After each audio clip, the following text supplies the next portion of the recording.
So ayan, dumating na. Ito yung in-order natin sa Shopee.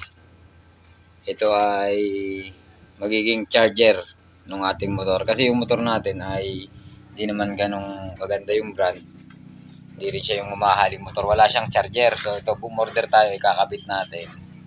Tingnan natin kung magandang gamitin. Kasi yung mga bago, kagaya nung Click, Honda Click, meron na yun eh. Kaya lang, yung motor natin ay Mitsubishi lang. Yung brand ng Taiwan. So wala siyang charger kaya bumili ako nito sa Shopee. 170 yata.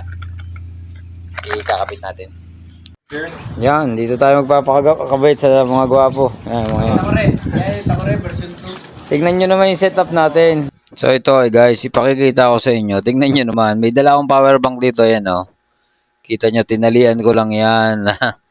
Tapos yung wire niya yan, papunta dito sa cellphone ko. Kaya lang nakakatakot kasi baka kasi pag umulan o kaya mahulog, ayan, ginagalaw-galaw ko pa yan, baka nga malaglag pa yan. Kaya magpapakabit na lang tayo dito sa mga batang to na mahilig magkukot-kot ng motor. At yan nga pala yung motor nila oh. Napakaangas. Pero nakisuyo lang tayo sa kanila kasi hindi naman tayo masyadong marunong mag-asikaso ng mga motor na yan. Lalo na sa pagdating sa wiring. Naku po, dyan ako talong-talo. At dini nga biglang dumaan si Kuya Roderick, nagre-reklamo, napaka-skip daw ng kalsada dito sa amin dahil ang daming nakaparking. Kaya sabi ko, doon ka magreklamo sa barangay. Binaklas na. Ayun oh, wala akong naiintindihan dyan. Wala lang. Ariyo, si Euro.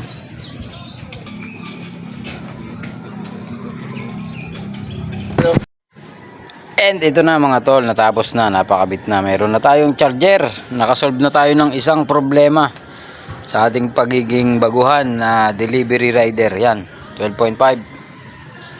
Tapos may dalawang charger. Ay, nako. Angas. Bale, ang problema naman natin ngayon ay yung intercom. Kailangan may intercom tayo kapag tayo ay babiyahe. Tsaka yung helmet na maayos. Medyo alanganin pa.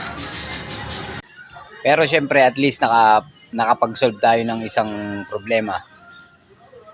Kaya yan, natutuwa ako. Makakabiyahe na tayo ng malayuan dahil may charger na tayo. Hindi na natin kailangan ng power bank. Sa bagay, dadalhin pa rin natin once na magka-problema to, may power bank tayo.